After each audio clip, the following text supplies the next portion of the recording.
ইয়াজুজ মাজুজ বর্বর ও অভিশপ্ত একটি জাতি।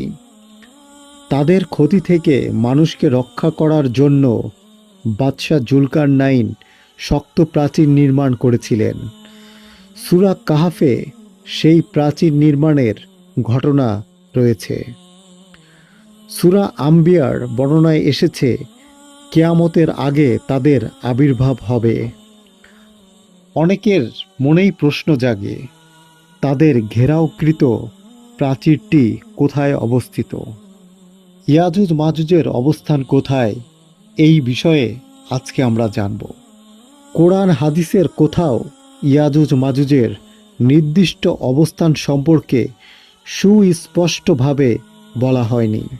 অনেক তাফসিরবিদ, ঐতিহাসিক ও ভূগোলবিদ তা উদ্ঘাটনের জন্য চেষ্টা ও গবেষণা করেছেন, কিন্তু নিশ্চিতভাবে কোনো সিদ্ধান্তে পৌঁছাতে পারেননি। তাই এই বিষয়ে মতানৈক্য রয়েই গেছে।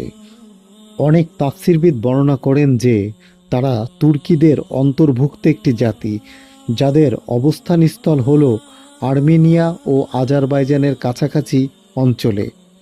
কেউ কেউ বলেন তাদের অবস্থানস্থল হল চীনের উত্তরে, আবার কেউ বলেন তাদের অবস্থান কোকেশান পর্বতমালার আশেপাশে কোথাও হবে। পৃথিবীর কয়েকটি স্থানে রক্ষাপ্রাচীর নির্মাণের কথা ইতিহাসে পাওয়া যায়, যেমন চীনের মহাপ্রাচীর, যা চীনের জৈনিক রাজা তৈরি করেছেন।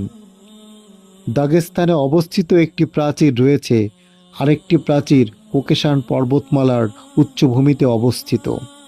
শেষের দুইটি প্রাচীরের ব্যাপারে অনেকেই ধারণা করেন যে এর কোনো একটি জুলকারনাইনের তৈরিকৃত প্রাচীর হতে পারে।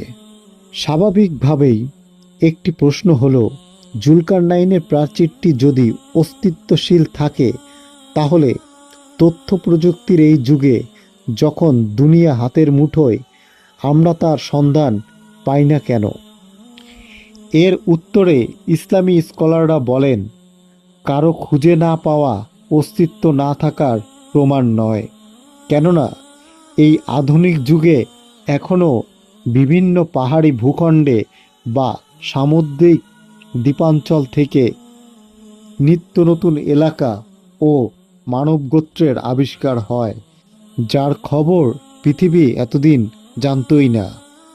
তাই হয়তো তাদের ভূখণ্ড বিশাল কোনো জলরাশি বা বরফাঞ্চলের আড়ালে হওয়ায় আমরা খবর পাচ্ছি না। কিয়ামতের আগে আল্লাহর নির্ধারিত সময়ে তাদের আবির্ভাব হবে। এটি অসম্ভব কিছুই নয়।